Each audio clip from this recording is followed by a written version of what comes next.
அனைவருக்கும் வணக்கம். இந்த வீடியோவில் என்ன பார்க்க போகிறோம்னா, மதுரை மீனாட்சி அம்மன் கோவிலில் சித்திரை திருவிழா எப்பொழுது தொடங்குகிறது, எப்பொழுது முடிகிறது, கள்ளழகர் வைகை ஆற்றில் இறங்கக்கூடிய நாள் எப்பொழுது என்பதை பற்றிய சுவாரஸ்யமான தகவல்களை தெரிஞ்சுக்கலாம். வீடியோவை ஸ்கிப் பண்ணாமல் முழுசாக பாருங்கள். நம்ம சேனலுக்கு புதியவராக இருந்தீங்கன்னா இன்னும் சேனலை சப்ஸ்கிரைப் பண்ணாமல் இருந்தீங்கன்னா சப்ஸ்கிரைப் பண்ணிக்கோங்க. கூடவே இருக்கிற பெல் ஐக்கானையும் கிளிக் பண்ணிக்கோங்க. வாங்க வீடியோக்குள்ளே போகலாம். நீங்கள் மதுரை மீனாட்சி அம்மன் கோவிலுக்கு போயிருந்தீங்கன்னா மறக்காமல் கமெண்ட் பாக்ஸில் கமெண்ட் பண்ணுங்க. மதுரை மீனாட்சி அம்மன் கோவிலில் சித்திரை திருவிழாவின் மிக முக்கியமான நிகழ்ச்சிகளில் ஒன்று கள்ளழகர் வைகை ஆற்றில் இறங்கும் வைபவம் சித்திரை பௌர்ணமி நாளில் நடைபெறுவது வழக்கமாகும். இது மிக சிறப்புக்குரிய நாளாகவும் சொல்லப்படுகிறது. தமிழகத்தில் மிக முக்கியமான விழாக்களில் ஒன்றாக மதுரை சித்திரை திருவிழா சொல்லப்படுதுங்க.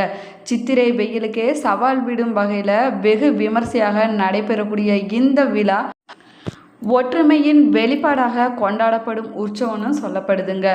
இந்த சித்திரை திருவிழாவின் மிக பிரம்மாண்டமாக நடைபெறக்கூடிய இந்த விழாவின் மிக முக்கியமான நிகழ்ச்சி என்னவென்றால் மதுரை மீனாட்சி அம்மன் திருக்கல்யாணமும் கள்ளழகர் வைகை ஆற்றில் இறங்கும் வைபவம் தாங்க சொல்ல வேணும். சித்திரை திருவிழா நடைபெறக்கூடிய காலத்தில் மதுரையே திருவிழா கோலம் பூண்டு இருக்குன்னு சொல்லப்படுது.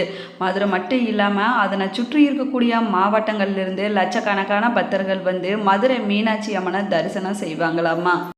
அதே போல் மதுரை மீனாட்சி அம்மன் கோயிலை பொறுத்த வரைக்குமே அனைத்து மாதமுமே திருவிழா மாதம்னு சொல்லப்படுது.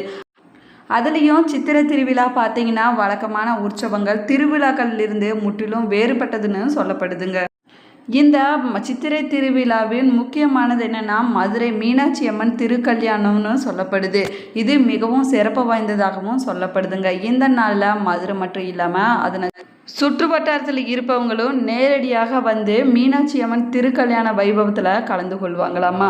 மீனாட்சி அம்மனுக்கு திருமாங்கல்யம் அணிவிக்கும் அதே நேரத்தில் திருமணமான பெண்கள் நிறைய பேர் பார்த்திங்கன்னா புதிய தாலி கயிறு மாற்றிக்கொள்வது வழக்கமாக இருந்து வருகிறதுன்னு சொல்லாங்க.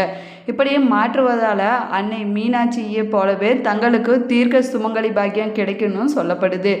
மதுரையில் இருக்கிறவங்க மட்டும் இல்லாமல் பல்வேறு மாவட்டத்தில் இருக்கக்கூடியவங்க உலகில் பல நாடுகளில் இருக்கக்கூடிய பெண்கள் டிவியில் நேரடியாக ஒளிபரப்பு செய்யக்கூடிய மீனாட்சி திருக்கல்யாண காட்சியை பார்த்து தாலி சரடு மாற்றிக்கொள்வது இன்றளவும் வழக்கத்தில் இருந்து வருதுன்னு சொல்லப்படுதுங்க. அதே போல் மிக முக்கியமான கோவில்களில் ஒன்றாகவும் மிக பெரிய அம்மன் கோவிலாக விளங்குவது மதுரை மீனாட்சி அம்மன் கோவில்னு சொல்லப்படுது. இந்த கோவிலில் இந்த ஆண்டு சித்திரை திருவிழா எப்பொழுது தொடங்குகிறது என்பதை பற்றி பார்க்கலாம் வாங்க. ஏப்ரல் 29 சித்திரை திருவிழா கொடியேற்றத்துடன் தொடங்குகிறது. மே 6 மீனாட்சி அம்மனுக்கு பட்டாபிஷேகமும் மே 8 மீனாட்சி திருக்கல்யாணமும் நடைபெறுமாமா. மே 9 மீனாட்சி திருத்தேரோட்டமும் 10 கள்ளழகர் புறப்பாடும் நடைபெறும்னு சொல்லப்படுதுங்க. மே 11 கள்ளழகர் எதிர் சேவையும் மே 12 கள்ளழகர் வைகை ஆற்றில் இறங்குதல் நிகழ்ச்சியும் நடைபெறுமாம். இந்த சித்திரை திருவிழாவில் கள்ளழகர் மாண்டுக முனிவருக்கு சாப விமோச்சனம் கொடுத்ததாக மதுரைக்கு வருவது விழாவின் முக்கிய அம்சமாகவும் சொல்லப்படுது. அதே போல் சித்திரை திருவிழாவின் போது 14வது மற்றும் இறுதி நாளில் தேவேந்திர பூஜையும் நடைபெறுமாமா. இது மண் செழிப்பதற்காக நடத்தப்படும் மிக அற்புதமான பூஜைன்னு சொல்லப்படுது. அது மட்டும் இல்லாமல் கள்ளழகர் அழகர் மலை சென்றடைவதும் மதுரை சித்திரை திருவிழா நிறைவு பெறும்னு சொல்லப்படுதுங்க. இந்த வருஷம் சித்திரை திருவிழாவின் கூடுதல் சிறப்பாக மீனாட்சி அம்மன் திருக்கல்யாணம் வியாழக்கிழமை நாளில் வருதுங்க. அதுவும் தன்னுடைய சகோதரனான பெருமாளுக்கு உகர்ந்த ஏகாதேசி நாளில் இந்த திருவிழா அமைவது இன்னமும் விசேஷமானதாக சொல்லப்படுது. அதுலேயும் செல்வத்திற்கு அதிபதியான மகாலட்சுமி அவதரித்த நட்சத்திரமான உத்திரம் நட்சத்திரத்தில் வருவது மிகவும் உயர்வானது மற்றும் சிறப்புடையதாகவும் சொல்லப்படுதுங்க. அதே போல் திருமணம் ஆகாதவங்க செல்வ நிலையில் உயர்வ வேண்டும் என்று நினைக்கக்கூடியவங்க கர்ம வினைகள் அனைத்தும் விலக வேணும்னு நினைக்கிறவங்க இந்த நாளில் மீனாட்சி அம்மனையும் பெருமாளையும் வழிபடுவது சிறப்பானதாகவும் சொல்லப்படுது. உலக பிரசித்தி பெற்ற மதுரை மீனாட்சி அம்மன் சுந்தரேஸ்வரர் கோவிலில் நடைபெறக்கூடிய மிக முக்கியமான திருவிழாக்களில் ஒன்று சித்திரை திருவிழான்னு சொல்லலாங்க. கோவில்களின் நகரம் தூங்கா நகரம் என்று அழைக்கக்கூடிய மதுரையின் அடையாளங்களில் ஒன்று மதுரை மீனாட்சி அம்மன் திருக்கோவில்னு சொல்லப்படுது. மதுரை மாநகரத்தின் மையத்தில் மதுரை மீனாட்சி அம்மன் சுந்தரேஸ்வரர் திருக்கோவில் மிகவும் பிரம்மாண்டமாக அமைஞ்சிருக்குன்னு சொல்லலாங்க. ஆன்மீக பூமி, வரலாறு, கலை, பண்பாடு அடையாளங்களுடன் மீனாட்சி அம்மன் கோவில் இன்று வரை திகழ்குதுன்னு சொல்லப்படுது. ஒவ்வொரு வருஷமும் உலக பிரசித்தி பெற்ற சித்திரை திருவிழா நடைபெறுமாமா. 10 நாட்கள் திருவிழாவாக மதுரையில் நடக்கக்கூடிய மீனாட்சி சுந்தரேஸ்வரர் திருக்கல்யாணத்தை காண்பதற்காக கள்ளழகர் வைகை ஆற்றில் இறங்கக்கூடிய வைபவத்தை காண்பதற்காக தமிழகம் மட்டும் இல்லாமல் வெளி மாநிலங்களிலிருந்தும் மற்றும் வெளிநாடுகளிலிருந்தும் லட்சக்கணக்கான பக்தர்கள் மதுரைக்கு வருவதாகவும் சொல்லப்படுதுங்க. இந்த நிலையில் மதுரை சித்திரை திருவிழாவின் உச்ச நிகழ்ச்சியான மீனாட்சி சுந்தரேஸ்வரர் சித்திரை பெருவிழா முக்கிய உற்சவமான திருக்கல்யாண உற்சவம் மே 8ஆம் தேதி கோவிலின் வடக்காடி வீதியில் உள்ள திருக்கல்யாண மண்டபத்தில் காலை 8:35 மணி முதல் 8:59 மணிக்குள் நடைபெறும்னு சொல்லப்படுதுங்க. இந்த மீனாட்சி அம்மன் கோவிலில் கொடியேற்றத்துடன் தொடங்கிய மீனாட்சி பட்டாபிஷேகம், திருக்கல்யாணம், தேரோட்டம், கள்ளழகர் எதிர் சேவை, தங்க குதிரை வாகனத்தில் இறங்கும் கள்ளழகர் என நாள்தோறும் மதுரையை திருவிழா கோலம் பூண்டிருக்குன்னு சொல்லப்படுது. அது மட்டும் இல்லாமல் அலங்கார வாகனத்தில் நகர்வலம் வரக்கூடிய சாமி அம்மனை காண கண்கோடி வேணும்னு சொல்லலாங்க. லட்சக்கணக்கான பக்தர்கள் கூடக்கூடிய மதுரை மீனாட்சி அம்மன் சித்திரை திருவிழான்னு சொல்லலாங்க.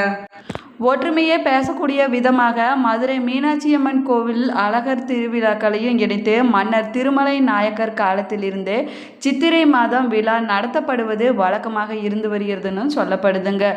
சித்திரை மாத பௌர்ணமியை முன்னிட்டு இந்த திருவிழா நடைபெறுமோ.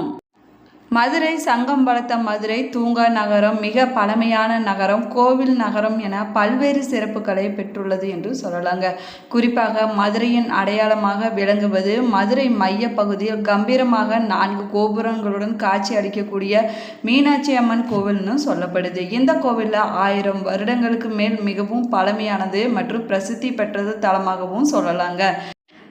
இந்த ஸ்தலத்தில் ஆவணி மூல திருவிழா, பங்குனி ஊத்திரம், முளைக்கட்டு திருவிழா, மாசி திருவிழா, சித்திரை திருவிழா என வருஷம் முழுவதுமே கொண்டாடக்கூடிய திருவிழாக்களால் மதுரை மாநகர் எப்போதுமே களை கட்டி கொண்டே இருக்குன்னு சொல்லப்படுதுங்க. அதுலேயும் ஒவ்வொரு வருஷமும் கொண்டாடப்படக்கூடிய சித்திரை திருவிழா மிகவும் பிரசித்தி பெற்றதுன்னு சொல்லப்படுது.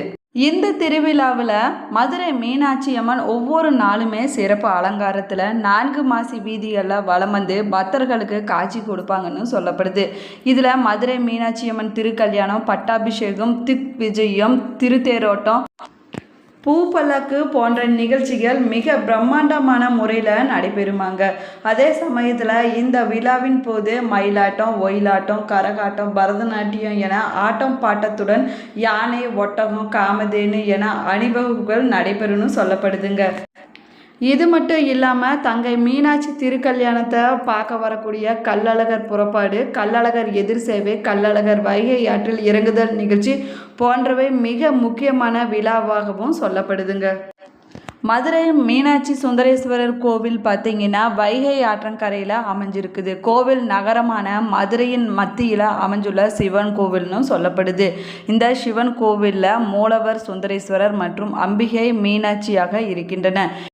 இந்த கோவில் மதுரை மீனாட்சி அம்மன் கோவில்னு அழைக்கப்படுது. இந்த கோவில் தமிழகத்தில் உள்ள 366 மீனாட்சி சுந்தரேஸ்வரர் கோவில்களில் மூலக்கோவிலாகவும் விளங்குகிறது. இந்த ஆலயத்தின் முதல் பூஜை அம்பிகை மீனாட்சிக்கே நடைபெறுகிறது. அதே போல் சிதம்பரம், காசி, திருக்காலத்தி வரிசையில் முக்கியமான 4வது தலமாக திருவாலவாய் விளங்குகிறது என்றும் சொல்லலாம். இந்த நகரம் புராண காலத்தில் திருவாலவாய் என்றும் அழைக்கப்பட்டதுதான். இந்த தலத்தின் பெயரை கேட்டதுமே பேரின்ப நிலை கிடைக்கும்னு சொல்லப்படுது. இந்த ஆலயத்தின் மூலவர் சுந்தரேஸ்வரர் சுயம்பு மூர்த்தியாக காட்சியளிக்கிறார். இந்த தலத்தின் அம்பாள் தாயார் மீனாட்சி அம்மாள் ஆவார். மீனாட்சி அம்மனுடைய விக்கிரகம் பச்சை மரகத கல்லால் ஆனதுன்னு சொல்லப்படுதுங்க. அம்பாள் மீனாட்சியின் கருவறையானது 32 சிங்க உருவங்கள், 64 சிவ கணங்களும் 8 கல்யாணிகளும் தாங்கி நிற்கக்கூடிய அபூர்வமானதாகவும் சொல்லப்படுது. இந்த கருவறை விமான தேவேந்திரன் அமைத்ததாகவும் சொல்லப்படுதுங்க. மீன் போன்ற கண்களை உடையதால மீனாட்சி என்று பெயர் வந்ததாகவும் சொல்லப்படுது. மீன் தன்னுடைய முட்டைகளது தனது பார்வையிலேயே தன்மயக்குவது போல மீனாட்சி அம்மன் தனது பக்தர்களை அருள்கண்ணால் நோக்கி அருள் பாலிக்கிறார் என்றும் சொல்லப்படுது. மீனாட்சி திருக்கோலத்தில் கிளியும் இடம்பெற்றுள்ளது சிறப்புக்குரிய ஒன்றாகவும் சொல்லலாங்க. பக்தர்கள் வைக்கக்கூடிய கோரிக்கையை அம்பிகைக்கு நினைவூட்ட திரும்ப திரும்ப கிளி சொல்லிக்கொண்டே இருக்குன்னு சொல்லப்படுதுங்க. இந்த பதிவு நீங்கள் பயன்பெறும் வகையில் அமைஞ்சிருக்கும் என்று நினைக்கிறேன். இந்த பதிவு உங்களுக்கு பிடிச்சிருந்தா லைக் பண்ணுங்கள், ஷேர் பண்ணுங்கள், கமெண்ட் பண்ணுங்கள். இன்னும் சேனலை சப்ஸ்கிரைப் பண்ணாமல் இருந்தீங்கன்னா சப்ஸ்கிரைப் பண்ணிக்கோங்க. கூடவே இருக்கிற பெல் ஐக்கானையும் கிளிக் பண்ணிக்கோங்க. Thank you friends. நீங்களும் சித்திரை திருவிழாவுக்கு மதுரை மீனாட்சி அம்மன் கோவிலுக்கு போயிருந்தீங்கன்னா மறக்காமல் கமெண்ட் பாக்ஸில் கமெண்ட் பண்ணுங்கள்.